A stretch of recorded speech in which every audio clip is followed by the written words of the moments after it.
Di tengah-tengah pandemi baru launching, masuk pandemi rontok lagi salesnya, nggak ada penjualan atau minim sekali, frustrasi, stuck. Prinsip apa yang Pak Jun pelajari bisa di-sharingkan ke teman-teman soal bisnis? Kok katanya udah punya Tuhan, udah diberkati, kok bisa tutup, bangkit lagi, ngalami terpuruk, masalah. Prinsip apa yang dipelajari, Pak? Sebenarnya saya terpuruk udah bukan sekali ya, udah mungkin ini keempat mungkin. Jadi akhirnya saya sadar, kita ikut Tuhan itu bukan karena hanya mau bisnisnya jadi jaya, materi bagus, tapi untuk Tuhan saya rasa ya, mungkin bukan saya rasa, pasti yang Tuhan inginkan adalah pribadi kita, iman kita, keselamatan kita, bukan bisnis.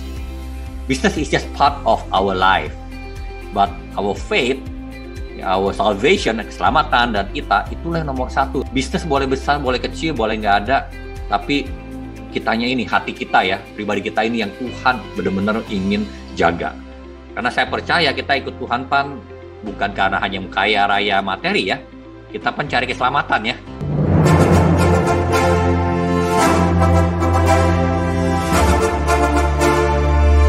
Dalam perjalanan menuju sukses sejati, tidak hanya kita mengumpulkan bekal di harta keuangan, tapi ada 5 harta lainnya, harta rohani, jiwani, harta tubuh, harta hubungan, harta keluarga yang Tuhan berikan kepada kita semua.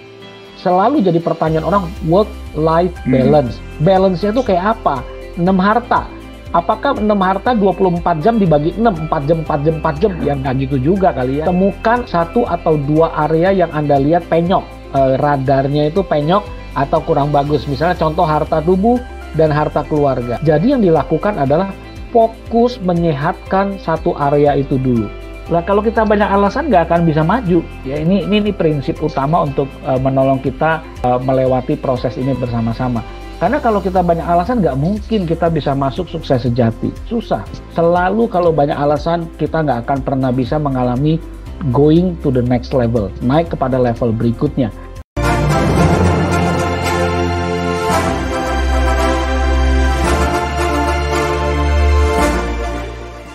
Ya, Rise and Podcast Listeners, Kingdom Business Community kembali mempersembahkan program Sukses Sejati 2.0 Blended Learning.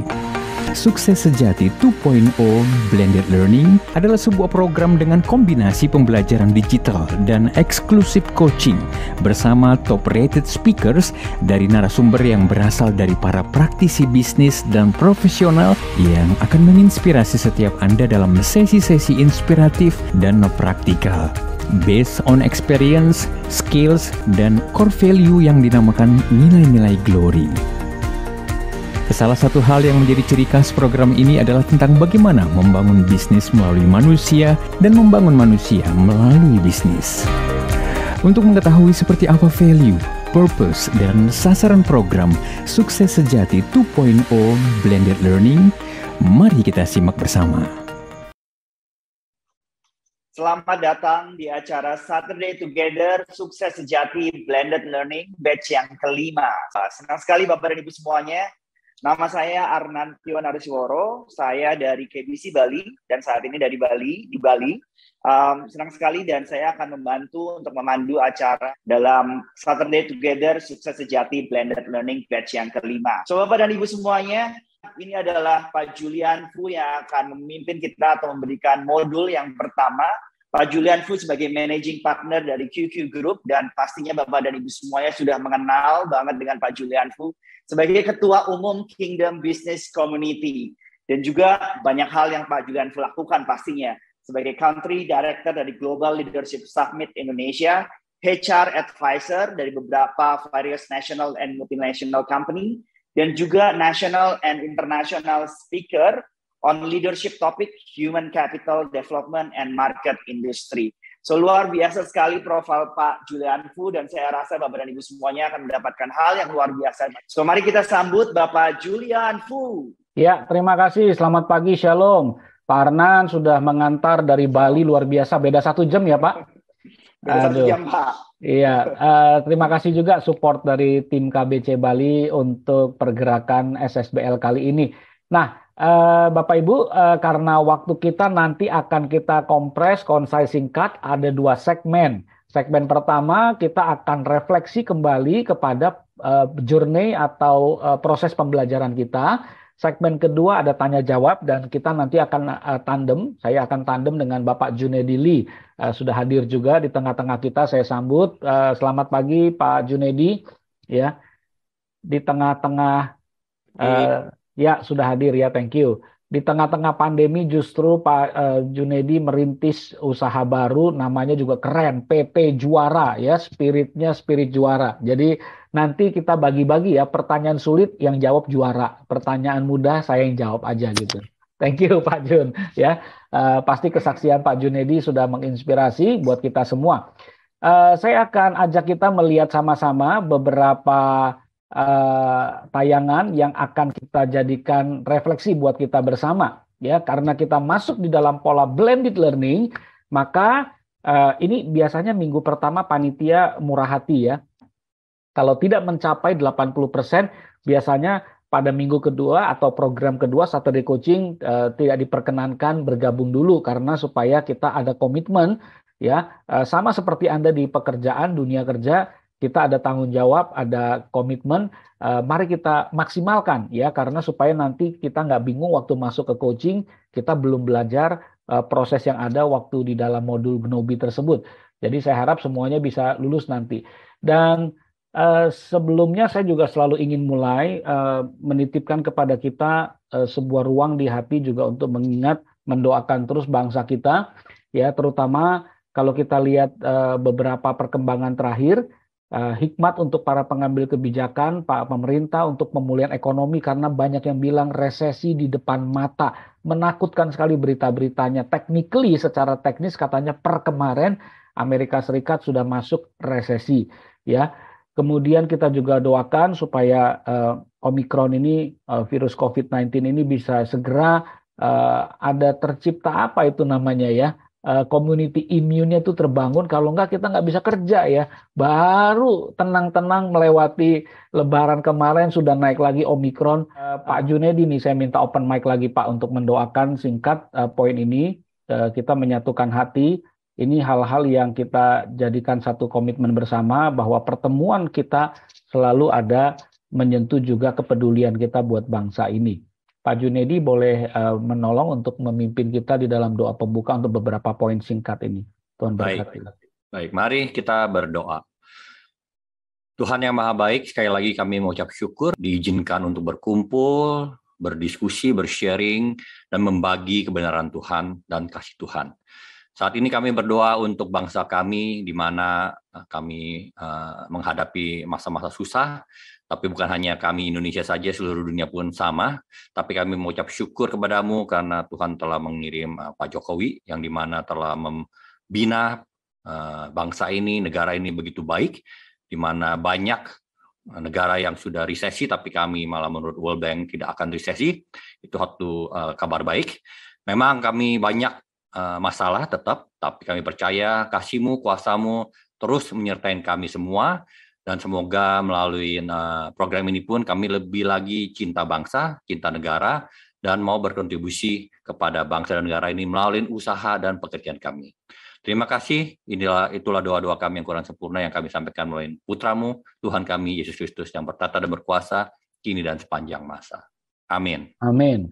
Thank you juga, kita doakan juga terus ya Bapak Ibu, selain pemulihan ekonomi ada kesempatan ya nanti dunia mengunjungi tempatnya Pak MC kita Pak Arnan di Bali, karena secara internasional Pak Jokowi Indonesia ditunjuk menjadi tuan rumah G20. Kita harapkan ini benar-benar bisa menjadi pembaharuan, bukan hanya untuk reputasi, citra, nama baik, peran Indonesia ke dunia internasional, tetapi juga membawa pemulihan ekonomi, khususnya teman-teman di Bali bangkit kembali ekonominya.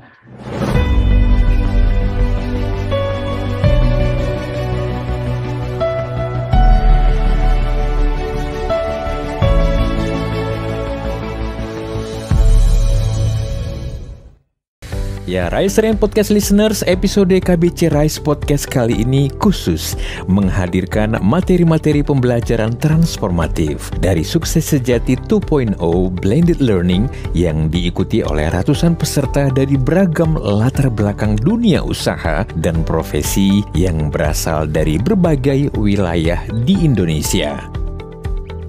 Rangkaian sesi-sesi inspiratif Sukses Sejati Blended Learning dengan beragam modul-modul kontekstual yang komprehensif dan dilaksanakan dalam format digital learning platforms.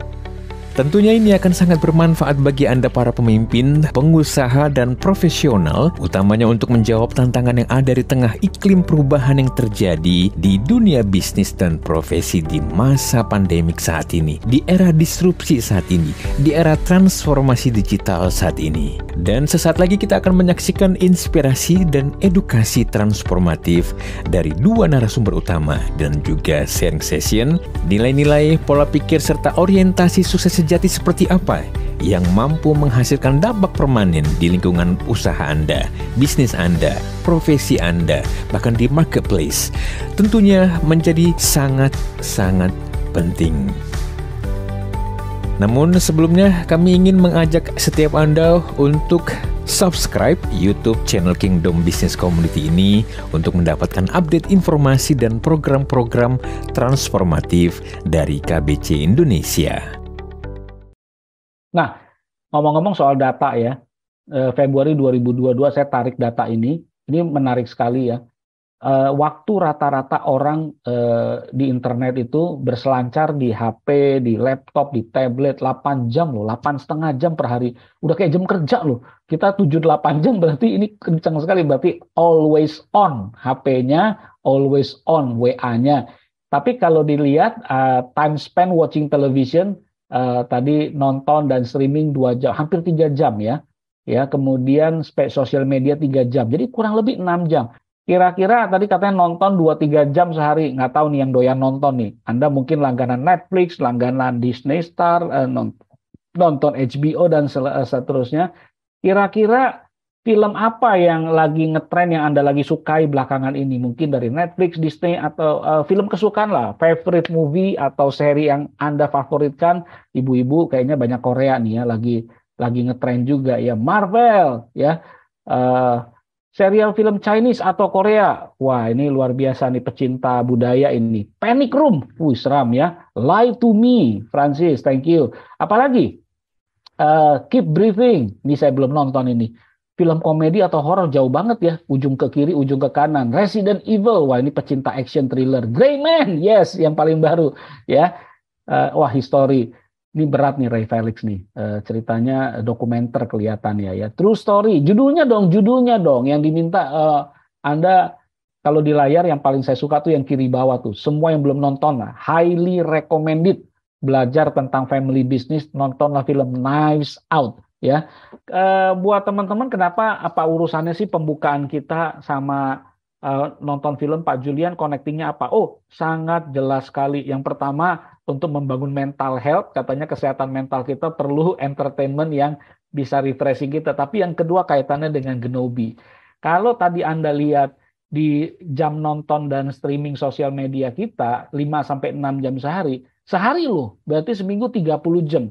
Berarti tidak ada alasan Anda nggak selesaikan Genobi 80%. Karena panitia bilang cuman 30 menit kurang lebih 15-30 menit per hari Anda cicil, total 4 jam per minggu Anda bisa selesaikan Genobi. Ada yang bilang, waduh Pak ini jebakan Batman. Bukan jebakan Batman, ini refleksi jujur buat diri kita sendiri ya. Jadi apalagi nonton film seri tuh, waduh kemarin lagi seru-serunya Blacklist, salah satu kesukaan keluarga saya lagi keluar season 9-nya kalau nggak salah ya. Waduh, nonton satu episode aja bisa nggak puas ya, bisa 2-3. Jadi kalau sampai nggak selesai kebangetan ya, seperti kita katakan, jangan sampai kita sendiri ingin sukses, ingin belajar, ingin berkembang, tapi kita banyak alasan kita nggak lakukan. Jadi saya pengen tantang, selesaikan Genobi Anda, sekali lagi setiap kali nyalain tombol remote TV, ingat Netflix, ingat Genobi. ingat Business Star, ingat Genobi, ya. Ingat yang namanya mau nonton, ingat masih ada SSBL perlu diselesaikan. Jadi saya senang kalimat ini ya. If it is important, you will find a way. Kalau Anda anggap penting, pasti Anda akan upayakan cari jalannya, cari waktunya. If not, you will find excuses. Kalau enggak, kita cuman punya akan beralasan saja. Jadi yang bilang sibuk, kalau Anda tadi benar sesuai survei tadi 8 jam per hari always on streaming dan lain-lain, make time ya. Karena menurut Anda penting nggak sih belajar membangun keberhasilan dengan melibatkan Tuhan? Kalau penting, ya ikuti proses di SSBL yang dimana Anda sudah jalani. Penting nggak sih bangun ekosistem pertemanan di dunia bisnis, dalam dunia kerja? Kalau penting, like, komen teman-teman yang ada di, karena saya lihat masih sepi nih grupnya, baru minggu pertama, belum panas ya. Saya ingin semua belajar baca grup jawaban teman-temannya, saling like, saling komen, supaya kita hidup. Fasilitator nanti saya minta lebih aktif ya supaya kita sama-sama bisa mempelajari ini. Jadi pastikan semua kita tidak ada alasan harus selesai ya. Ini password atau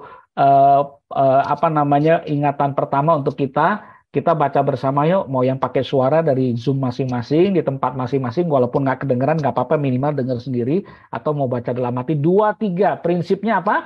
Jangan banyak alasan ya. Karena kenapa? Lah kalau kita banyak alasan nggak akan bisa maju. Ya ini prinsip utama untuk menolong kita melewati proses ini bersama-sama. Karena kalau kita banyak alasan nggak mungkin kita bisa masuk sukses sejati. Susah. Kita akan bilang, wah susah Pak, kalau di Indonesia hukum kan bisa dibeli, Pak, oknum pajak bisa dibayar. Ini banyak sekali tekanan sana sini, mana bisa bersaing. Selalu kalau banyak alasan kita nggak akan pernah bisa mengalami going to the next level, naik kepada level berikutnya. Jadi saya ingin Anda ketika melihat gambar ini, Tuhan, terima kasih saya diizinkan masuk dalam perjalanan sukses yang tidak palsu. Tuhan berikan saya kekuatan untuk melangkah, ambil langkah pertama dulu nggak apa-apa, langkah kedua pelan nggak apa-apa. Tapi fokus ujungnya menuju sukses sejati seperti yang Tuhan inginkan. Kelihatan gambar ini sepi ya, kita sendirian.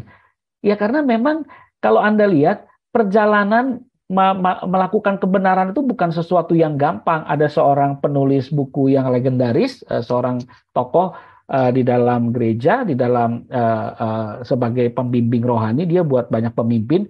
Dia bilang the road less travel, perjalanan yang tidak banyak diikuti orang. Tetapi di dalam program Sukses Sejati ini saya ingin titipkan satu pemahaman kepada teman-teman, siapapun kita, terlepas dari background apapun kita, setiap orang yang ingin berniat melakukan hal yang benar, jangan lupa kelihatannya sendirian. Tapi di belakang kita di sorga, seisi sorga membackup keputusan kita. Jadi ketika saya mau mengambil keputusan di SSBL ini, melakukan satu perubahan, Tuhan aku nggak sendirian. Seisi sorga membackup apa yang saya ingin lakukan. Karena hal benar, Tuhan membackup kita. 1 plus God is enough. Satu orang ditambah dengan Tuhan dan semua sumber daya yang Tuhan berikan itu cukup buat kita. Kita nggak sendirian. Ya. Nah, kata-kata itu cukup menarik dikatakan. Scott Peck berkata demikian. Kenyataan kalau kita mau melihat nih ya, mau melihat dengan jujur ya. Begitu kita benar-benar memahami bahwa hidup itu sulit, begitu kita benar-benar menyadari dan menerimanya, maka hidup tidak lagi sulit. Karena begitu diterima kenyataan bahwa hidup itu sulit, maka hal tersebut tidak lagi menjadi hal penting. Jadi orang kalau udah bisa terima, inilah hal yang saya mesti hadapi, hidup tak lagi jadi sulit. Ya. Tapi saya mau buka dengan perjalanan ini, ikut SSBL bukan perjalanan yang gampang. Ya, ada beberapa minggu Anda mesti belajar, tapi kalau Anda terima itu nggak lagi jadi berat. Semua yang dijalankan dengan rasa tanggung jawab, nggak ada berat. Seorang ayah pulang ke rumah berkata, gue udah capek-capek kerja, mesti mendengarkan anak, curhat istri, mesti melayani ini. Ya memang tanggung jawab, jalankan dong. Nggak usah cerewet. Ya karena kalau itu tanggung jawab nggak jadi berat. Saya kenapa suka bergaul dengan komunitas disabilitas, kebetulan organisasi di mana saya kerja mengadopsi sebuah yayasan, bekerja sama dengan Ibu Ratna yang Anda baca di bekerja adalah ibadah di dalam modul SSBL, ada dengar ceritanya bagaimana dia membimbing tunarungu, membimbing Down syndrome, autism untuk bisa berkarya di usia kerja mereka, nggak jadi beban orang tua. Saya gimana nggak tertampar? Ada seorang anak tunarungu di kelompok ini yang dia justru disabilitas tapi punya income karena kerja di sini, malah membiayai satu keluarganya. Kakak adiknya yang tanda kutip normal, tidak disabilitas, malah belum dapat peluang kerja. Jadi Tuhan bisa pakai siapapun, keadaan apapun di antara kita. Ini nggak jadi sulit buat mereka. Kita ngurus orang normal aja, maaf kata, di kantor ya. Kita sering bilang frustrasi ngurus orang-orang kayak gini. Coba bayangkan kalau dikasih pasukan disabilitas kayak gini, kita mungkin akan lebih bersyukur. Kenapa? Karena nggak gampang lah, komunikasi sulit, kerjaan nggak bisa banyak. Kalau kita lihat di sini, ada mentoring dari Ibu Ratna ke beberapa UKM, mereka yang tunagrahita, mereka yang tunadaksa, tapi tetap bisa tadi belum keluar gambarnya. Di kelompok disabilitas yang dibimbing ada yang tunadaksa, tunagrahita, ada yang mereka punya masalah intelektual, kecenderungan, ada yang low vision, matanya sulit melihat, tapi semuanya bisa berjalan dengan baik tuh, mereka bisa berkarya. Ini salah satu sahabat saya sering undang di dalam program kami. Rahel Stefani Halim, seorang yang low vision juga, kena penyakit retinitis pigmentosa, tidak bisa melihat, tapi melihat dengan hati, bisa ngarang buku. Ini buku karangannya Aku Buta Tapi Melihat. Beliau diundang menjadi salah satu narasumber di Wisuda Atmajaya, karena beliau termasuk yang sukses setelah lulus dalam keadaan hampir boleh dikatakan terbatas sekali. Dia mesti rekam, dengar pakai telinga setiap pembelajaran dosen, dan lulus sampai berkarya. Di tengah pandemi nggak bisa punya program ngajar, dia bikin bisnis kuliner dan sukses juga. Ya. Dan ini terakhir adalah teman-teman yang autism, Down syndrome, mereka bisa bikin yang namanya packing sendok. Jangan anggap rendah ya. Saya kasih lihat videonya bagaimana mereka cuma bisa kerjakan satu packing sendok untuk restoran, tapi omsetnya bisa sampai ratusan juta, bisa mempekerjakan 100 orang. Kiranya ini menjadi spirit awal yang memberikan kita dorongan kekuatan di pagi hari ini. Semoga suaranya keluar ya, kalau salah tolong saya diinfo. Gitu. Oh, nggak keluar suaranya ya. Oke, kita lanjut aja ya. Ini saya mau kasih lihat aja sebuah gambar tayangan tentang bagaimana mereka packing sendok, tapi tetap jaga, kan Down syndrome karena orang khawatir ya. Wah, nanti kalau dia meneteskan air liur gimana? Enggak, semua udah dikondisikan pakai masker, cuci tangan, higienis, mereka tetap bisa jalankan. Ya. Nah, ini baru-baru ini Ibu Ratna memenangkan penghargaan Kick and the Heroes 2022 sebagai satu hadiah perjalanan yang dianggap orang sulit, tapi dia jalankan dengan gembira. Yang dianggap orang sulit dia jalankan dengan panggilan, yang dianggap sulit dia jalankan dengan tanggung jawab. Jadi intinya jangan banyak alasan. Karena kalau kita banyak alasan, nggak akan deh bisa kita melewati proses kehidupan kita dengan baik. Jadi mengingatkan kembali perjalanan sukses sejati kita ini panjang, ya. Perjalanan sukses sejati ini kita butuh banyak sekali dilengkapi oleh komunitas, sahabat, teman-teman, nggak bisa sendirian.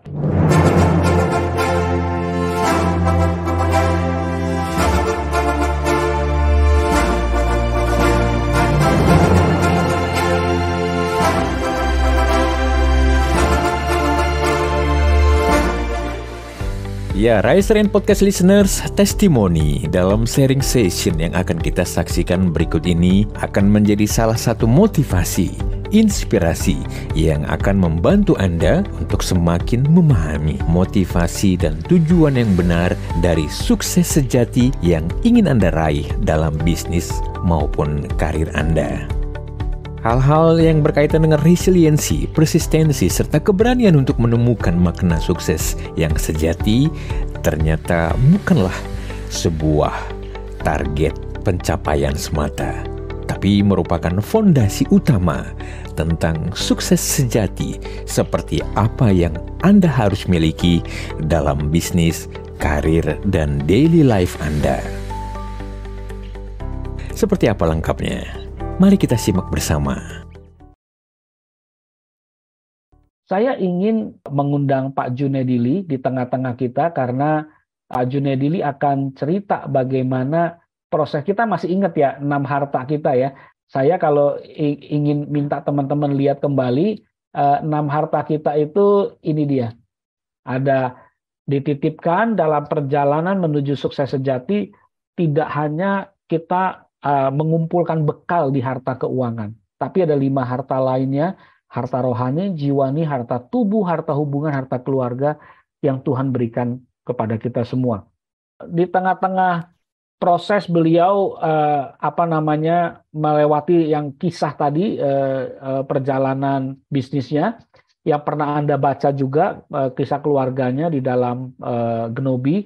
Saya dengar Pak Jun sebenarnya sudah merintis bisnis baru pas masa-masa 2020 ya, atau 2020 itu. Apa yang terjadi Pak Jun? Iya, mungkin mundur dikit ya. Jadi 2019 saya merelakan perusahaan Paloma Shopway ya, yang saya rintis udah dari 2007 kepada salah satu konglomerat. Dan saat saya serahkan artinya menjual seluruh sahamnya ya. Saya bingung karena waktu itu saya sempat sebelumnya saya serahkan perusahaan kepada Tuhan. Tapi akhirnya mesti diserahkan kepada salah satu konglomerat di Indonesia 2019 Mei. Saya galau, bingung, kecewa. Tapi kalau sekarang flashback, wow, menarik.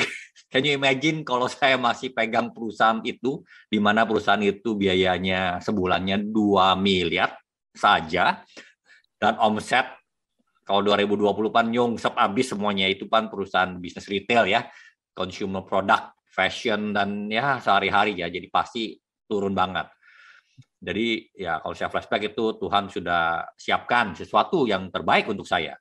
Terus 2019, itu kan Mei ya, November 28 saya masih ingat, karena itu pas hari anniversary saya dengan istri, dan saya tanda tangan satu bisnis baru, namanya PT Juara Raga Adidaya, merchandise, fashion, activewear, ya, dan kita collab dengan Persija, hopefully nggak ada dari Bandung nih, Persija branding, ya, 2019 November, baru launchingnya 2020 Februari akhir.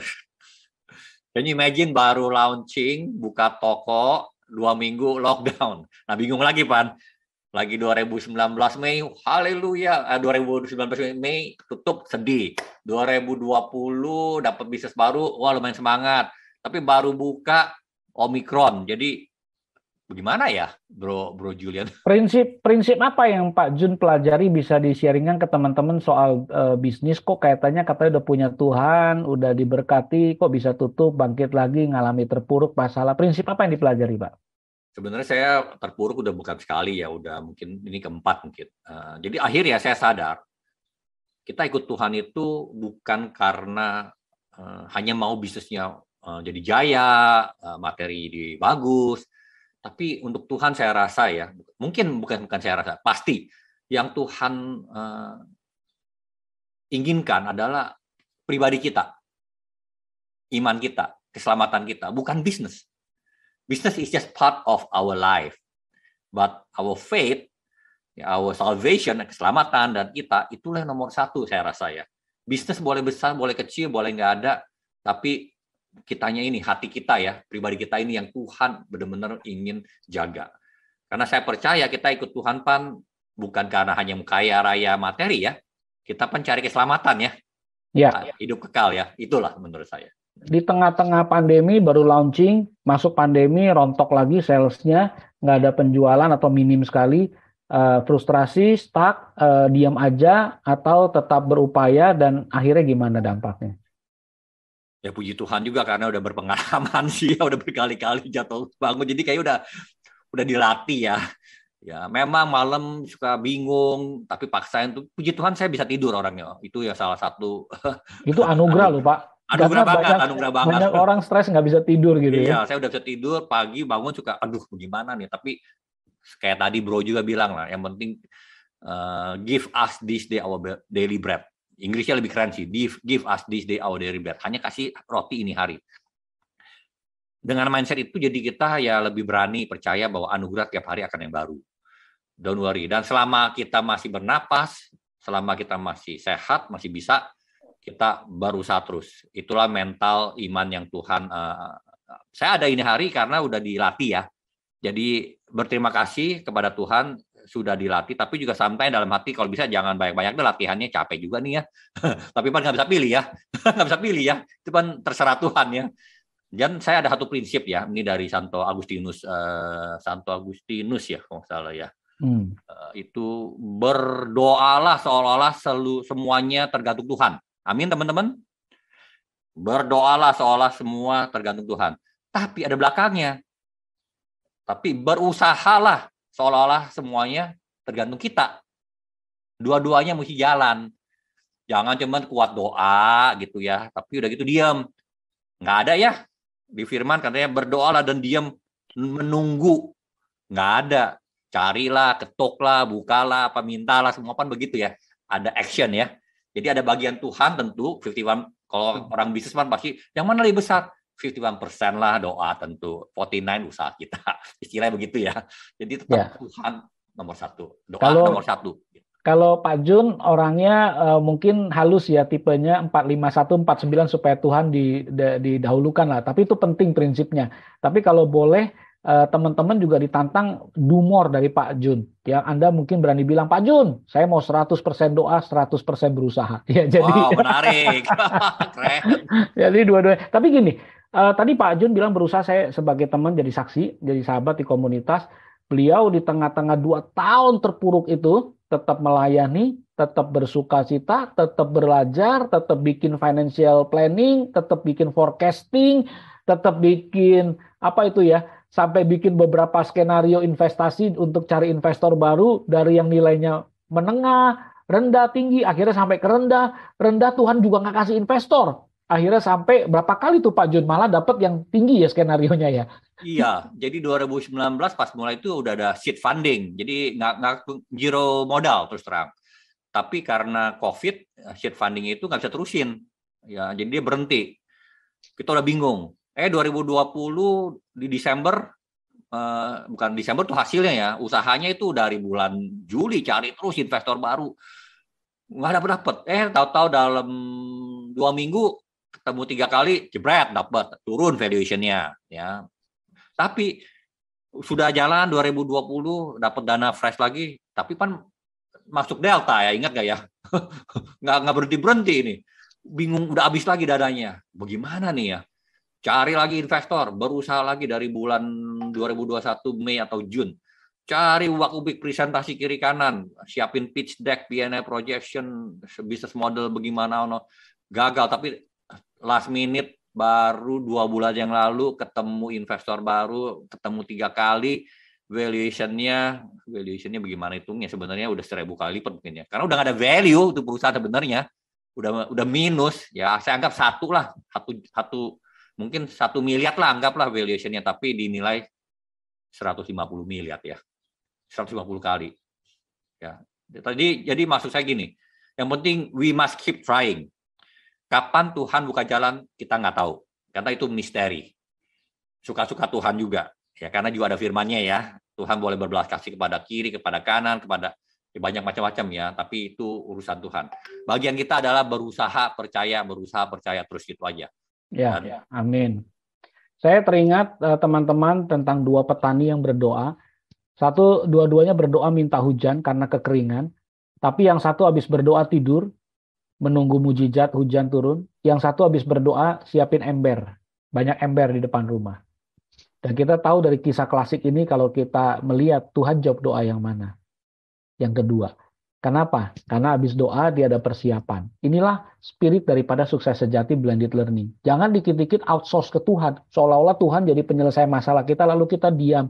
Kan ada ayatnya Pak Julian, Pak Jun. Diamlah dan tenanglah karena akulah Allahmu. Itu diamnya supaya ngomong nggak panik, nggak stres. Bukan diam nggak kerjain apa-apa. Bener. Ya kan? Jadi itu jangan diam untuk dengar Tuhan. Bukan untuk nggak bekerja loh, beda loh. Jangan-jangan diam tuh untuk evaluasi diri, kerjanya nggak bener kan? Atau kerjanya mungkin santai, suka-suka dan nggak konsisten. Jadi ini sebuah tamparan buat kita. Thank you Pak Jun.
Riser and Podcast listeners dimanapun Anda berada.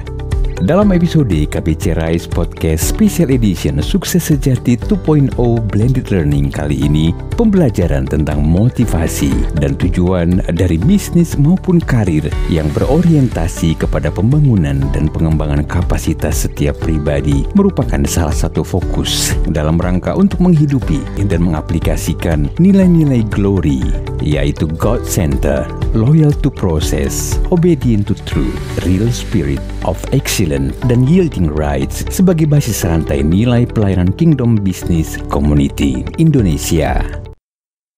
Banyak hal ketika kita ikut camp Sukses Sejati atau mungkin dari pengalaman saya sendiri, pasti datang karena begitu banyaknya pergumulan, begitu banyaknya hal apa yang kita lalui, dan rasanya COVID-19 selama ini banyak banget hal-hal yang sudah di luar dugaan, di luar pemikiran kita, di luar rencana kita, yang kita pasti apa sih yang mesti dilakukan, dan ini benar nggak ya, ini salah nggak ya, ini jalan yang Tuhan mau nggak sih buat kita. So there is a lot of question yang ada di dalamnya. Sebagai yang pernah mengikuti camp Sukses Sejati dan juga menjalankan usaha di saat yang bersamaan, memiliki beberapa pertanyaan. Sesi yang pertama atau modul pertama kan banyak ngomongin tentang 6 harta nih Pak, dan kemudian begitu dibukakan tentang ini 6 harta yang harus kita jaga, yang harus kita lakukan. Tapi seringkali kita bingung untuk memprioritaskan yang mana sebenarnya yang harus dilakukan. Kadang, contoh misalnya, saya senang olahraga atau mau menjaga harta tubuh, pergi olahraga pagi-pagi, tapi habis itu nganterin anak pagi-pagi kayak gimana? Karena kalau saya olahraga terus, anaknya nanti nggak diurus gitu. Nah, sebenarnya yang mana sih Pak yang paling penting dari 6 harta tersebut, dan bagaimana kita bisa menyeimbangkan dari 6 harta tersebut?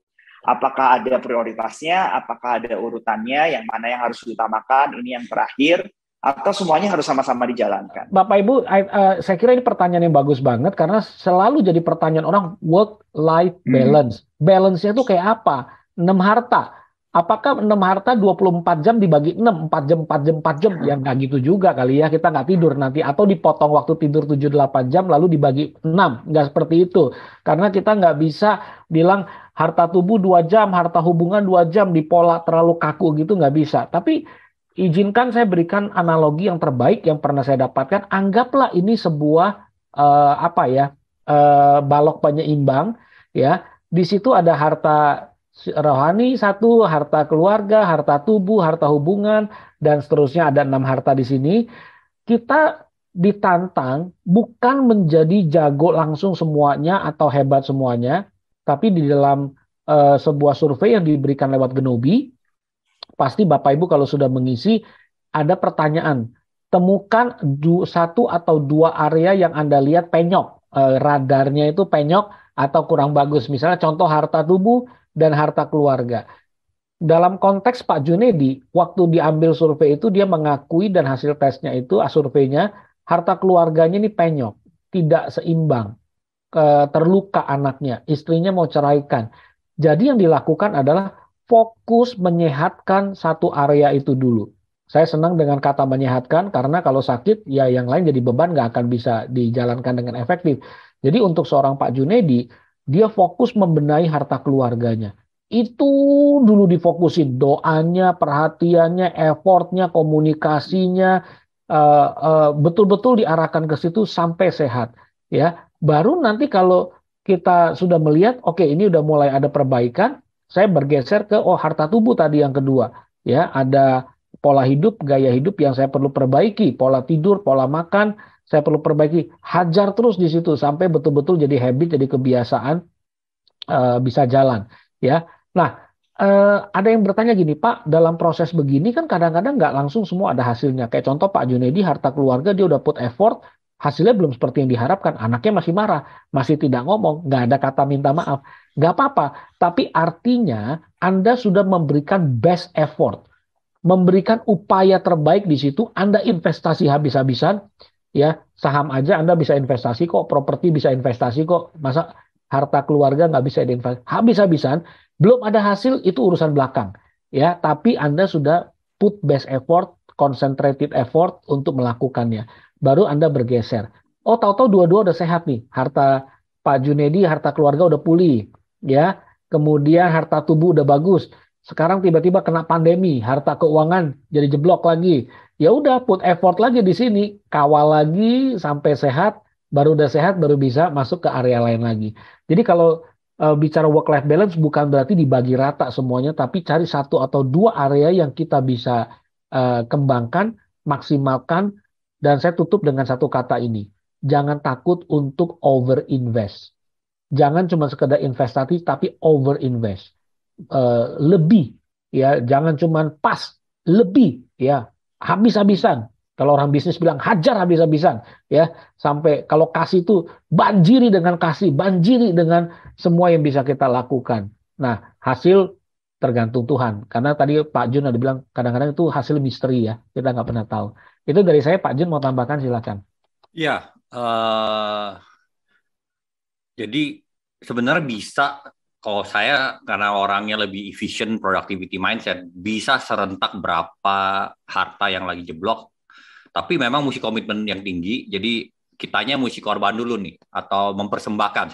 Saya udah mau buang kata korban. Saya mau korban jadi mempersembahkan. Saya mau melakukan apapun, saya mempersembahkan ini untuk anak, untuk Tuhan, untuk anak, untuk istri. Jadi kalau untuk makan gampang, tinggal rubah pola. Itu mah bisa paralel. Olahraga bisa, yang penting kita disiplin. Jam 6 pagi bangun. Kalau di saya kasusnya naik rumah tangga, rumah saya 4 lantai. Naik turun aja rumah 10-15 menit udah kuat, cukup, beres. Jadi tinggal mau caranya aja ya. Kalau mau rewel-rewel, maunya ini ono ya susah, tapi kalau mau cuman hasilnya, kita cari dong yang perlu waktu pendek tapi hasil tinggi. Ya, caranya kan banyak. Jadi untuk tubuh, untuk makanan gampang sebenarnya. Ya, tinggal mau apa enggak. Nah, kalau saya untuk keluarga, itu saya sampai ekstrimnya ya. Bro Julian lupa cerita. Lagi tahun 2012 kan sama anak laki-laki ribut. 2013 sama anak yang paling kecil. Baru jadi teenager, jadi 13. Wah, berubah total. Nah, di situ saya kacau balau, bingung. Itu paling dekat sama saya itu anak satu-satunya. Tapi pas dia 2013 jadi 13 atau 15 saya lupa, dia berubah. Akhirnya saya mau deketin dia dengan cara apa? Saya belajar K-pop. Karena dia lagi gila K-pop. Saya dengerin lagunya, saya antar dia sekolah, ya pagi-pagi, biarpun dari supir loh. Saya sengaja sendiri saya anterin loh, jam 7 pagi, tiap pagi. Ya, terus saya jadi pasang lagu K-pop, ngobrol K-pop, supaya komunikasi balik lagi. Sampai ujungnya gilanya kita 2013 bulan Mei ya. Saya sampai temenin dia ke Tokyo Dome nonton K-pop berduaan 8 hari. Dan di situ saya jadi best friend-nya anak saya. Saya bukan jadi papa lagi. Wah, itu benar-benar sejak pulang dari situ beres hubungannya. Langsung lulur lagi, langsung best friend lagi dan nah, itu sih dari saya tambahannya, Bro. Ya. Semoga berguna, teman-teman. Thank you. Sekaligus tadi saya menjawab pertanyaan, kalau misalnya apa akibatnya jika 6 harta tidak seimbang? Karena tadi saya bilang kan kita tugasnya menyehatkan 6 harta ini menjadi maksimal. Kalau tidak seimbang ya sakit, ya kan? Keluarga kita hubungan sakit, harta tubuh kita jadi sakit, rohani kita jadi sakit, ya itu sebabnya perlu dilakukan. Sering-sering minta feedback, umpan balik dari orang-orang sekitar kita. Kalau harta rohani dari mentor, harta hubungan, keluarga tentu dari keluarga minta masukannya. Harta jiwani kita bisa tanya dari orang kantor. Saya sebagai leader, kapasitas saya semakin baik nggak memimpin? Potensi saya bisa nggak menginspirasi kalian dan seterusnya. Ya, jadi ini bisa lewat feedback atau lewat evaluasi. Saya lupa tambahin satu yang penting sih, sorry saya ketinggalan. Nomor satu tentu Tuhan ya, itu nggak bisa sebenarnya nggak bisa rata ya. Tuhan itu nomor satu di tengah sebenarnya. Dan itu kan yang penting kita baca firman, doa sama Tuhan kan sebenarnya tiap pagi 30 menit pun selama itu quality time ya with God is more than enough. Ya, jadi nggak ada alasan lah kalau nggak bisa sama hubungan sama Tuhan tuh tinggal mau nggak mau lah bangun pagi gitu aja sih. Ya. Kemudian Pak Arnan tadi ada juga pertanyaan terkait 6 harta, apakah hubungan keluarga yang baik dapat memperbaiki rezeki kita? Saya kira saya ingin menyikapi bahwa jangan menghitung segala sesuatu kalkulasi, kalau saya invest di sini pasti ujungnya cuan bocuan gitu, nggak ada ya. Kita orang bisnis, kita orang profesional pasti maunya cuan. Saya ada masalah pun saya bisa cuan. Contohnya apa? Masalah belum beres tapi sikap saya maju, itu kan cuan, ya kan? Pak Junedi, investor belum dapat tapi bersyukur naik, itu kan cuan juga. Jadi cuan itu jangan cuma diukur nominal tok, ya kan? uang tok. Ya. Hubungan keluarga, lah itu kan panggilan. Gimana banyak orang mengukur, jadi kalau mau ngomong fairnya ya, keluarga berantakan atau ribut pengaruh ke semangat kerja. Semangat kerja pengaruh ke produktivitas. Produktivitas pengaruh kepada profit. Ada nggak hubungannya? Pasti ada. Tapi saya tidak mau menghubungkan seolah-olah kalau kok saya udah invest di keluarga, udah mencintai, kok rezeki nggak datang-datang. Lah itu urusan harta yang lain. Ada harta jiwani, belajar nggak? Ilmunya pas nggak? Bidangnya pas nggak? Punya mentor nggak? Ngatur keuangannya bener nggak? Proses produksi bener nggak? Jadi multidimensi. Makanya 6 harta itu adalah proses perjalanan kita menuju sukses sejati. Semuanya harus dimaksimalkan, harus disehatkan. Jadi semua itu berkontribusi kepada profit. Tapi ingat, kita sudah belajar profit itu tidak melulu nominal uang. Ya, keluarga sehat itu profit karena nggak keluar uang biaya kan? Itu kok nggak dihitung? Anda sehat itu profit dong. Nggak keluar, ada orang keluar ratusan juta, miliaran untuk kesehatan. Kita kok lupa gitu kan? Jadi hal-hal seperti itu. Thank you, Pak Arnan.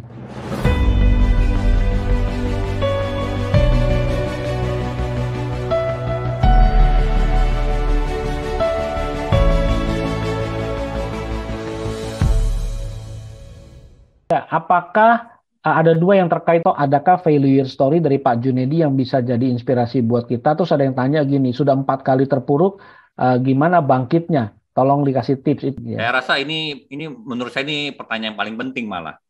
Ya, karena kalau kita punya semangat nggak ada patahnya, dunia bisa runtuh tapi semangat kita kalau ada itu nggak ada masalah.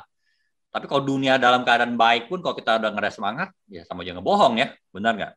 Ya karena di dunia ini kita bisa makan 10 hari nggak ada makanan masih hidup, minum 3-4 hari, napas masih bisa 5 menit masih hidup. Tapi salah satu yang kita nggak boleh hilang adalah harapan. Sekali hilang harapan 1 detik, artinya kita mau bunuh diri. Itu umumnya itu begitu ya. Jadi harapan sama dengan itu semangat ya. Jadi saya pengen share kenapa saya bisa bangkit. Terus terang saya juga bingung. Tuhan izinkan ya, karena saya coba bahasa izinkan ya. Sebenarnya sih saya nggak mau nyari dan saya nggak mau alamin ini. Kalau bisa jangan deh. Tahun 2000 saya melayani Tuhan di Australia. Dalam keadaan baik tapi akhirnya bangkrut ya, terus difitnah di gereja, di sidang di gereja loh, lagi pelayanan full time di sidang loh, di gereja loh. Jadi banyak banget teman aniaya yang bertubi-tubi ya. Terus juga pas balik udah babak belur, bangkit, jatuh, terus istri mau cerai, anak mau bunuh, usaha berantakan, keluarga makan duit saya, wow, you name it, I have it all lah. Tapi akhirnya saya dapat terus terangnya balik ke firman ya. Saya ambil firman, kekuatan saya dari firman. 1 Petrus 2:19 ya. Saya bacain aja ya supaya cepat ya. Ini firman yang membuat saya 2007 itu tidak murtad, terus terang aja. Masih percaya sama Tuhan. Kalau nggak ada firman ini mungkin saya udah ngapain lah saya ikut Tuhan, capek deh. Ya, jadi ini begini bunyinya, 1 Petrus 2:19. Sebab adalah kasih karunia jika seorang karena sadar akan kehendak Allah, menanggung penderitaan yang tidak harus ia tanggung. Sebab dapatkah disebut pujian jika kamu menderita pukulan karena kamu berbuat dosa? Tetapi jika kamu berbuat baik dan karena itu kamu harus menderita, saya ulang, tetapi jika kamu berbuat baik dan karena itu kamu harus menderita, maka itu adalah kasih karunia pada Allah. Sebab untuk itulah kamu dipanggil. Karena Kristus pun telah menderita untuk kamu dan telah meninggalkan teladan bagimu. Supaya kamu mengikut jejaknya. Ini perintah loh, supaya kamu mengikut jejaknya. Waduh, kok jadi khotbah nih si Pak Jun. Tapi ya mau nggak mau ya, karena kita hidup karena firman ya. Ya. Dan firman ini yang menguatkan saya. Jadi ya sekali lagi, tetapi jika kamu berbuat baik dan karena itu kamu harus menderita, sudah berbuat baik masih menderita lagi. Dan itu dibilang itu ada kasih karunia. Bagaimana ya? Ya ini firman ya. Jadi kita aminin ya. Firman nggak boleh pilih-pilih Pan ya. Boleh pilih nggak sih? Yang ini kayaknya gue nggak mau dah. Sakit, nggak enak. Ya, tapi terusin. Itu Pan firmannya. Tapi itu Pan baru perintahnya. Bagaimana nih kita bisa capai? Itu Pan susah banget, gila Pan. Gila banget, suruh menderita, ya udah berbuat baik suruh menderita, no way. Nah, the next one is also the word of God ya. Filipi 4:6-7 itu tiap hari Senin pagi saya reminder mesti doa ini. Umum sebenarnya, tapi ini menurut saya penting banget. Hendaklah kamu khawatir tentang apapun juga. Tetapi nyatakanlah dalam segala hal keinginanmu kepada Allah dalam doa dan permohonan. Dengan ucapan syukur. Bila engkau lakukan itu, maka damai sejahtera Allah yang melampaui segala akal akan memelihara hati dan pikiran dalam Kristus Yesus. Karena kalau hati kita tenang, pikiran kita mantap, semuanya beres. Iman kita kuat, harapan kita tinggi, kasih kita akan penuh. Dan kita bisa hadapin apapun dengan itu kekuatan Tuhan. Tidak harus kaya, sehat, diterima. Malah firman Tuhan kan semuanya terbalik. Khotbah di bukit. Berbahagialah orang yang dianiaya, yang miskin. Tapi kalau kita ada mindset ini, kita bisa hadapin apapun dengan iman, harapan, dan kasih. Sehingga jika Tuhan izinkan kita jadi miskin, jadi sakit, no problem. Tapi jika Tuhan izinkan kita jadi kaya dan sehat, fine-fine saja. Ya, jadi kita selalu anak Tuhan dalam keadaan apapun yang membawa iman, harapan, dan kasih. Itu jawaban saya. Ya. Thank you.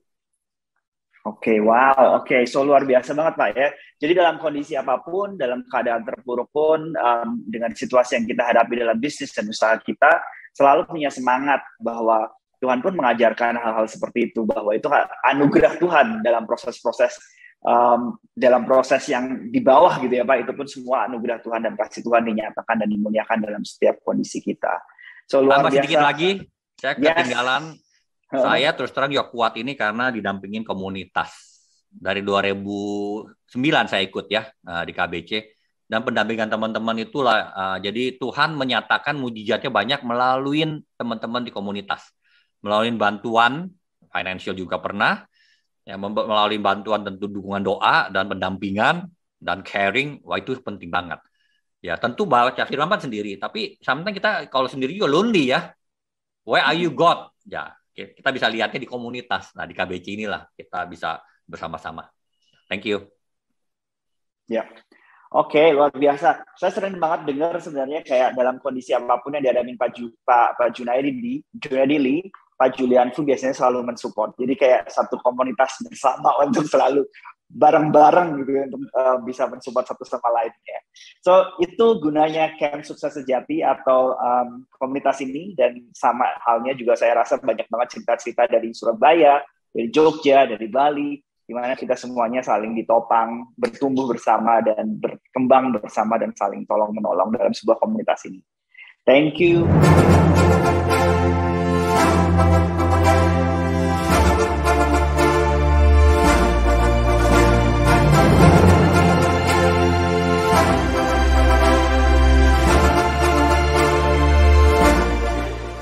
Perusahaan jujur tapi partner lain kurang setuju karena profit akan turun. Apa yang harus dilakukan? Gampang. Saya belajar dari Pak Paulus Bambang.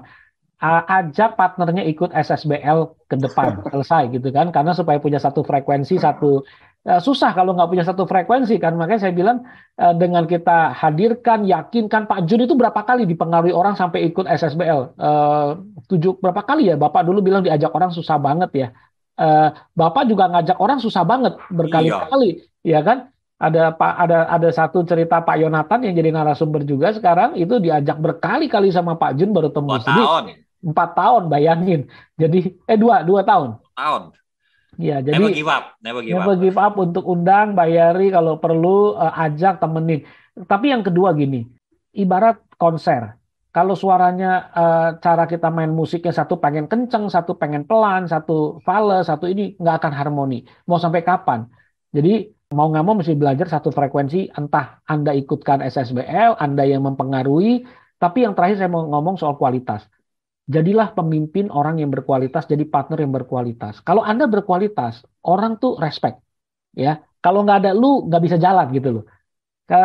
Kakaknya Pak Junaidi kasih contoh, temennya waktu berpartner buka usaha kuliner restoran Telaga Sampir itu, dia bilang, kalau lu nggak mau bayar pajak, dia bilang partnernya, gue mundur jadi direktur, lu orang aja jadi operasional, gue naik jadi komisaris.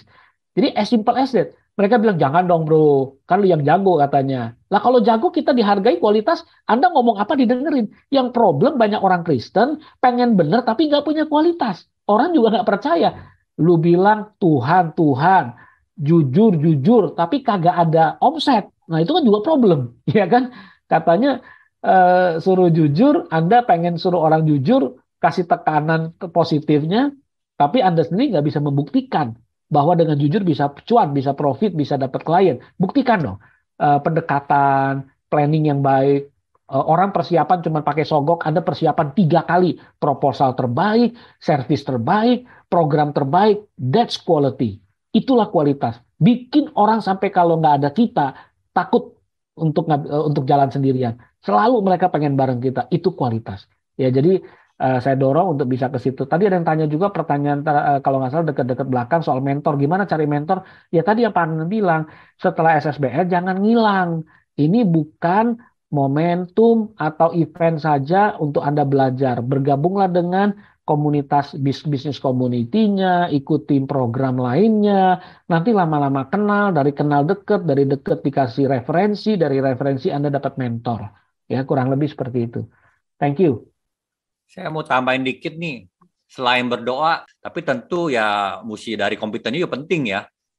Jadi ya belajar terus. Saya sampai ini hari aja belajar terus. Saya malah lagi sistemnya lagi robot total nih. Saya punya ERP, saya punya e-commerce, saya punya omni-channel-nya, saya punya tools-nya.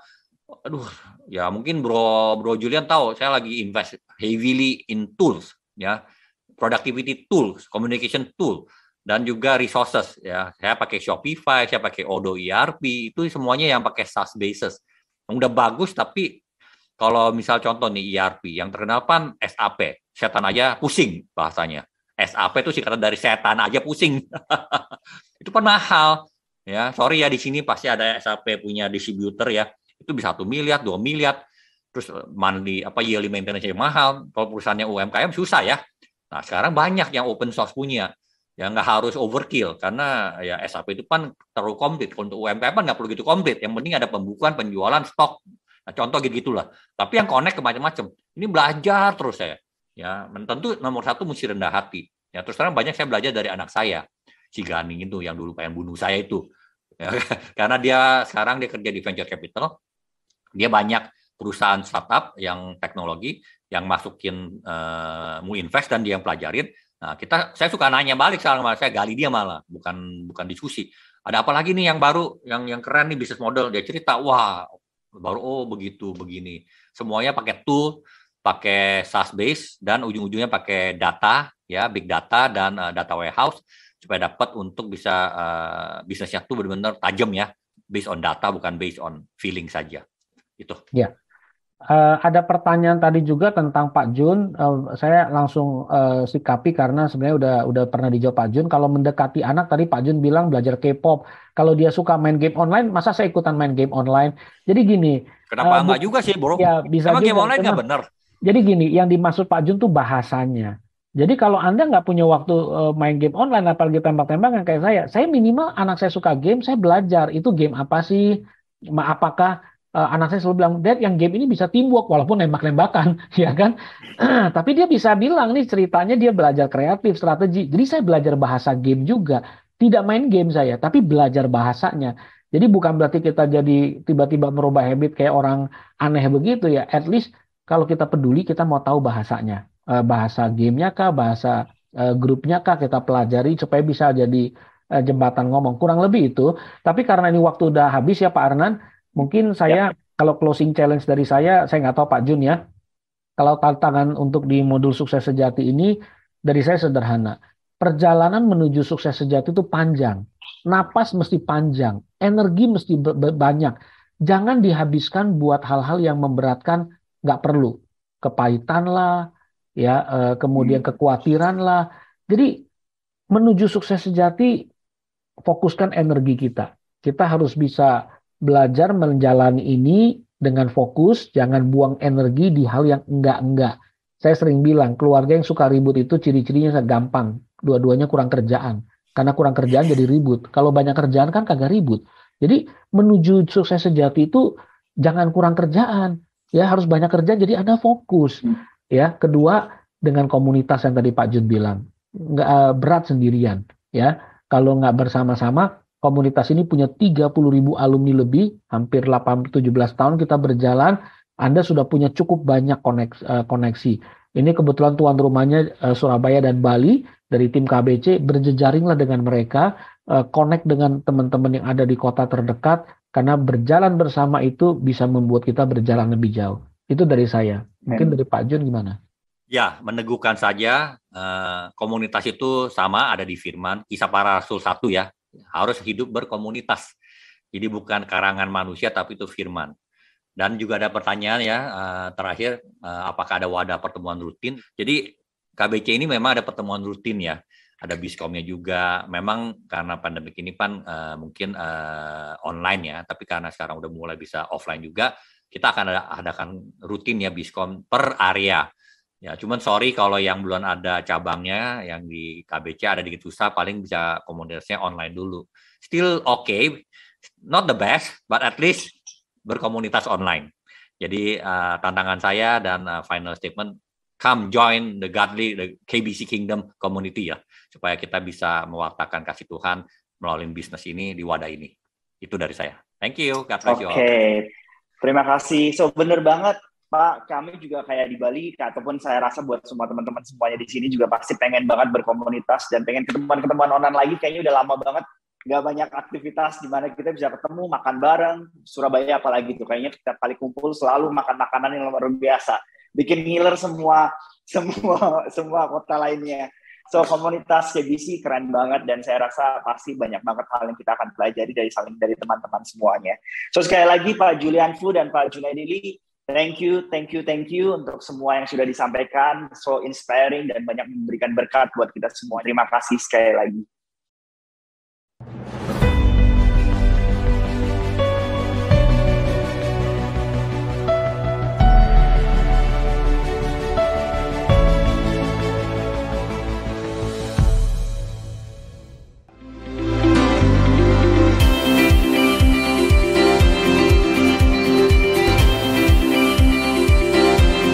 Rise and Podcast listeners, terima kasih Anda telah menyimak Rise Podcast Special Edition yang dipersembahkan oleh Kingdom Business Community. Harapan kami setiap episode Rise Podcast dapat menginspirasi Anda untuk terus mengalami transformasi dalam melakukan bisnis dan profesi Anda untuk tujuan yang mulia, membangun bisnis melalui manusia dan membangun manusia melalui bisnis. Kami mengajak setiap Anda dan perusahaan Anda untuk bergabung bersama kami dalam komunitas Kingdom Business Community. Secara bersama, kita bisa bertumbuh, berkembang, dan sukses, serta dapat berkolaborasi dalam gerakan kepedulian kepada sesama untuk Indonesia yang lebih baik. Untuk dapat bergabung, silahkan kunjungi website Kingdom Business Community di www.kbc.or.id atau hubungi Sekretariat Nasional KBC di 0817 131 257. Sekali lagi, www.kbc.or.id.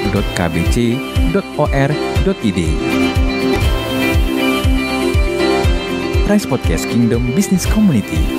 We podcast with heart. Sampai jumpa.